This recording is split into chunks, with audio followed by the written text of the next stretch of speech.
ہدایات دیتا ہے۔ تو جس طرح گھر کا سربراہ یا قبیلے کا سربراہ یا کسی ادارے کا سربراہ اپنے ساتھیوں کو، اپنے گھر والوں کو جمع کرتا ہے اور ان کے سامنے ہدایات دیتا ہے اور ان کو سمجھاتا ہے، تو اسی طرح اللہ جل شانہ جب اہل ایمان کو خطاب کرتا ہے، ان لوگوں کو جو اللہ کو ماننے والے ہیں، تو آیت کریمہ میں فرمایا کہ یا ایھا الذین آمنوا، اے وہ لوگوں جو ایمان والے ہیں۔ اب اس آیت کریمہ میں جو اصطلاح استعمال ہوئی ہے ایمان کی اصطلاح، ایمان کو سمجھنے کی ضرورت ہے کہ ایمان کیا چیز ہے۔ یہ جو ہم کہتے ہیں ایمان، تو ایمان کا مفہوم کیا ہے، ایمان کا مطلب کیا ہے۔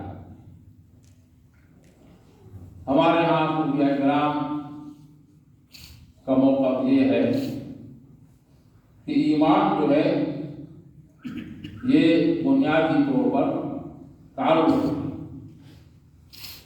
مع اللہ، اللہ کے ساتھ تعلق۔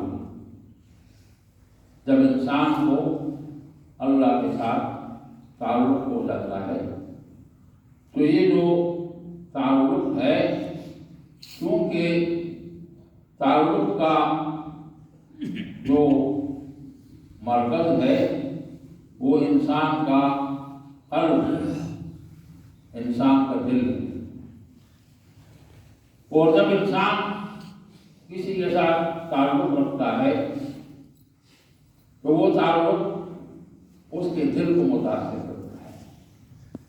انسان کا جو دل ہے، جو پورے وجود کو کنٹرول کرتا ہے، تو تعلق کا آغاز ہوتا ہے دل سے ہوتا ہے۔ اس لیے کہا جاتا ہے کہ فلاں کے ساتھ قلبی تعلق ہے، دلی تعلق ہے۔ تو صوفیاء کہتے ہیں کہ ایمان بنیادی طور پر تعلق۔ اب یہ جو تعلق ہے اللہ کے ساتھ، ہر چیز کو اللہ کے ساتھ تعلق۔ مولانا روم کہتے ہیں کہ یہ جو تعلق ہے ایسا تعلق ہے کہ بے تکیف بے قیاس، فرمایا کہ اتصالی بے تکیف بے قیاس۔ اللہ کا جو تعلق ہے انسان کے ساتھ ایسا تعلق ہے کہ جو بیان نہیں کیا جاتا، جس کا بیان کرنا مشکل ہے، زبان کے ذریعے سمجھانا مشکل ہے، اور قیاس کرنا بھی مشکل ہے کہ کس قسم کا تعلق ہے۔ لیکن بہرحال چونکہ اللہ خالق ہے اور ساری مخلوق ہے، تو خالق کا اپنے مخلوق کے ساتھ جو تعلق ہے، تو مولانا روم کہتے ہیں کہ اتصال بے تکیف بے قیاس، حسب رب الناس را باجان ناس۔ فرمایا کہ یہ جو تعلق ہے اللہ کا اپنی مخلوق کے ساتھ تعلق ہے، یہ ایسا تعلق ہے کہ جو بیان نہیں کیا جا سکتا، اور حقیقت ہوتی ہے، حقیقت ہے کہ ہر شخص کا تعلق اللہ کے ساتھ ہے۔ لیکن یہ جو تعلق ہے اس میں ورائٹی بہت ہے، درجات بہت ہیں، مراتب بہت ہیں، سب لوگوں کا ایمان ایک جیسا نہیں ہے۔ ہر شخص کا جو ایمان ہے وہ اپنی سطح کے مطابق ہے۔ ایک ایمان وہ ہے جو پیغمبر کا ایمان ہے، نبی کا ایمان ہے۔ نبی کا ایمان یہ ہے کہ جب غار ثور میں سیدنا ابو بکر صدیق رضی اللہ تعالیٰ عنہ نے دیکھا کہ قریش ان کے تعاقب میں غار کے دہانے پر پہنچ گئے اور دیکھ رہے ہیں، آنکھ تک دیکھ رہے ہیں۔ تو سیدنا ابو بکر صدیق نے عرض کی کہ اللہ کے رسول، یہ لوگ تو بالکل ہمارے باہر غار کے دہانے پر کھڑے، اگر انہوں نے چھپ کر دیکھ لیا تو ہم کو نظر آئیں گے، پھر ہمارا کیا بنے؟ تو سیدنا ابو بکر صدیق رضی اللہ تعالیٰ عنہ کو اللہ کے رسول نے مخاطب کیا اور ارشاد فرمایا کہ لا تحزن ان اللہ تعالیٰ۔ جب مصر سے نکلے بنی اسرائیل کو لے کر، پیچھے فرعون ہے اور آگے سیدنا موسیٰ علیہ السلام ہیں، اپنی پوری قوم کے ساتھ ہیں، اور جب دریا کے کنارے پہنچ گئے تو آگے دریا جو ہے وہ بہت ہونے مارتا ہے، اتنا پانی بہ رہا ہے، خوب پانی بہ رہا ہے، پیچھے سے فرعون کا لشکر ہے۔ تو سیدنا موسیٰ علیہ السلام کی قوم نے سیدنا موسیٰ علیہ السلام سے کہا کہ آپ نے ہمارے ساتھ کیا گھروں سے نکالا، جہاں ہم پہنچ گئے ہیں آگے دریا کی موجیں ہیں اور پیچھے فرعون کا لشکر ہے، ہم تو بالکل سینڈوچ بن گئے ہیں، اب ہماری موت ہی موت ہے، موت کے سوا تو کچھ نہیں۔ تو سیدنا موسیٰ علیہ السلام نے اس موقع پر ارشاد فرمایا کلا ان معی ربی سیہدین، فرمایا کہ تمہیں فکر کی ضرورت نہیں ہے، ان معی ربی، میرے ساتھ میرا رب سیہدین، اور وہ ہمارے لیے راستہ نکالے۔ تو یہ جو انبیاء علیہ السلام ہیں، ان کا جو ایمان ہے وہ اس درجے کا ایمان ہوتا ہے کہ وہ ہر وقت 24 گھنٹے ہر لمحے اللہ کے ساتھ ہوتے ہیں۔ اور پھر جو انبیاء علیہ السلام کے فالوور ہیں تو وہ بھی درجہ بدلتا ہے۔ یہ ہمارے یہاں جو صوفیاء کرام کے ہاں معمول ہے، ذکر کرنے کا معمول ہے کہ ذکر کرتے ہیں، تو ذکر کا سب سے بڑا فائدہ یہ ہوتا ہے، حدیث قدسی میں آتا ہے کہ جب فرمایا کہ میرا بندہ جب ایک بار میری طرف آگے بڑھتا ہے تو میں 10 قدموں کی طرف آگے، اور جب میرا بندہ میرا ذکر کرتا ہے، مجلس میں ذکر کرتا ہے، تو میں فرشتوں کی مجلس میں اتر دے گا۔ تو یہ جو اللہ کے ساتھ معیت ہے، اللہ کے ساتھ تعلق ہے، یہ بڑھتا ہے اللہ کے ذکر سے بڑھتا ہے۔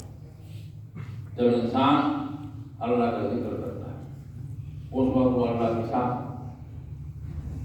حدیث میں آتا ہے کہ جب میرا بندہ نماز پڑھتا ہے اور نماز پڑھنے کے بعد اپنی جگہ پر بیٹھ جاتا ہے اور میرا ذکر کرتا ہے تو فرشتے اس کے لیے دعا کرتے ہیں، فرشتے اس کے ارد بیٹھ کر اس کے لیے دعا کرتے ہیں۔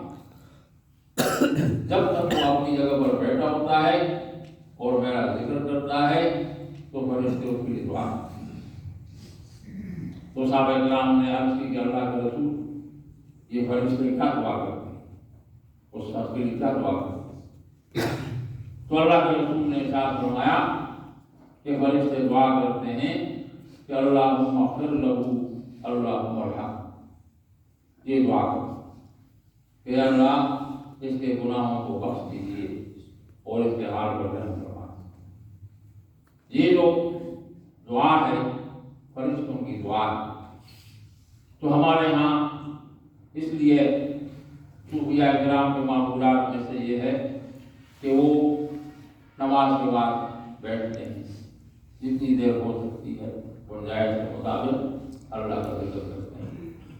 तो इंसान जब बैठकर अल्लाह का जिक्र करता है तो फरिश्ते उसकी दुआ, और फरिश्तों की दुआ अल्लाह कबूल करता है, बंदों की दुआ भी कबूल करता है, और फरिश्तों की दुआ बतौर खास कबूल करता है। तो ये आयत करीमा जो मैंने पेश की, इसमें अल्लाह जल्ल शानहू ने फरमाया या अय्युहल्लज़ीना आमनू, ए वो लोग जो मुझे मानने वाले हो, जो अहले ईमान हो। तो ये जो अहले ईमान हैं, अल्लाह के यहाँ इनकी बड़ी अहमियत है। जो लोग अल्लाह को मानते हैं और जिनका अल्लाह के साथ ताल्लुक हो जाता है, तो ये मुआशरे के अंदर इंसानों की सोसाइटी है। हमारे यहाँ पर ये है ना कि हम तो इंसानों की दर्जाबंदी करते हैं वसाइल की बुनियाद पर, कि जिसके पास ज़्यादा वसाइल होते हैं तो हम कहते हैं कि ये अपर क्लास में, और जो किसी बड़ी पोजीशन में होता है तो हम कहते हैं कि ये जो है हाई जंड में आता है, बहुत बड़ी कैटेगरी का आदमी है। लेकिन एक कैटेगरी वो है जो अल्लाह के यहाँ है।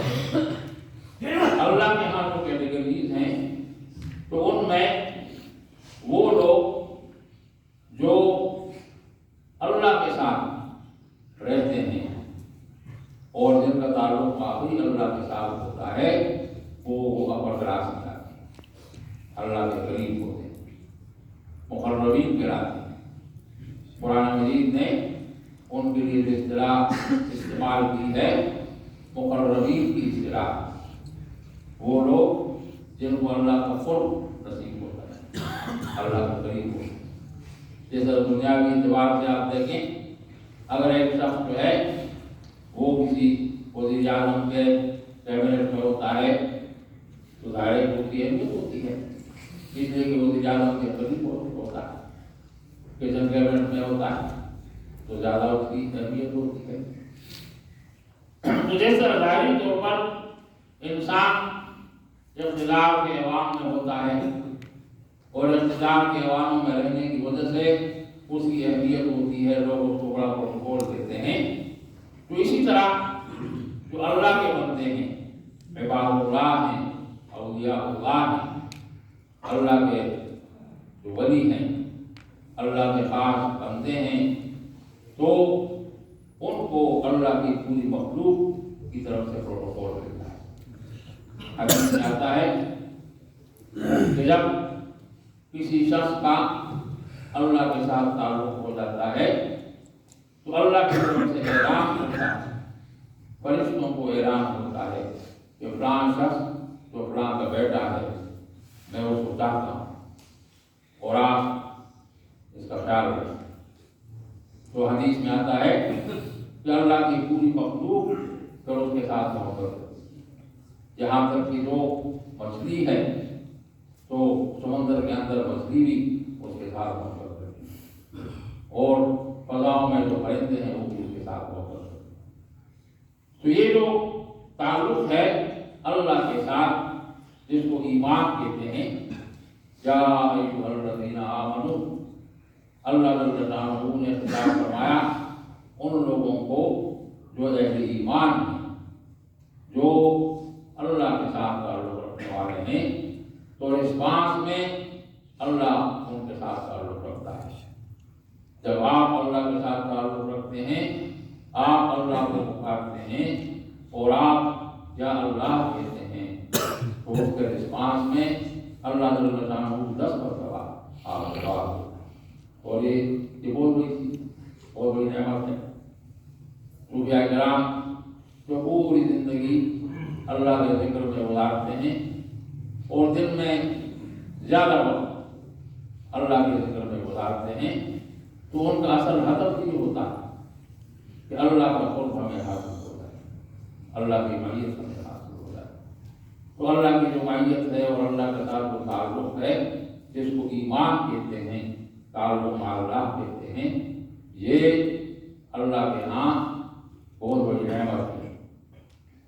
तो फरमाया कि इत्तक़ुल्लाह या अय्युहल्लज़ीना आमनू, इत्तक़ुल्लाह, ईमान वालों तुम्हारा फरीज़ा ये है और तुम्हारी जिम्मेदारी ये है कि तक़वा जो है इख्तियार।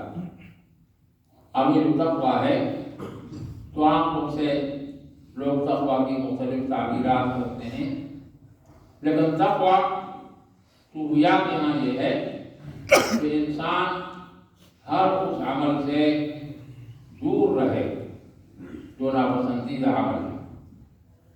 हर वो अमल जो अल्लाह के यहाँ नापसंदीदा है, अल्लाह के रसूल के यहाँ नापसंदीदा है, उससे दूर रहना। और हर वो अमल जो अल्लाह के यहाँ पसंदीदा है उसको इख्तियार करना, ये तक़वा है। जब एक इंसान अल्लाह के यहाँ पसंदीदा अमल को इख्तियार करता है तो अल्लाह खुश होता है, और जब इंसान अल्लाह के यहाँ पसंदीदा अमल से दूर रहता है तो अल्लाह इससे खुश होता है। ये जो अल्लाह की खुशी है इसके बारे में कुरान कहता है वरिज़वानुम मिनल्लाहि अकबर, कि सबसे बड़ी नेमत अल्लाह की रज़ा है, अल्लाह की खुशनुदी, कि आपको अल्लाह की खुशनुदी। सूफिया किराम के यहाँ ये मुराद होता है कि पूरा दिन वो ये देखते हैं कि कितनी मरतबा उन्होंने अमल साले किया, ऐसा अमल किया जिससे अल्लाह खुश होगा। तो अगर दिन में फर्ज करें आपने 100 मरतबा ऐसा अमल किया जिससे अल्लाह खुश होता है, अल्लाह का रसूल खुश होता है, तो ये बड़ी बात। ये जो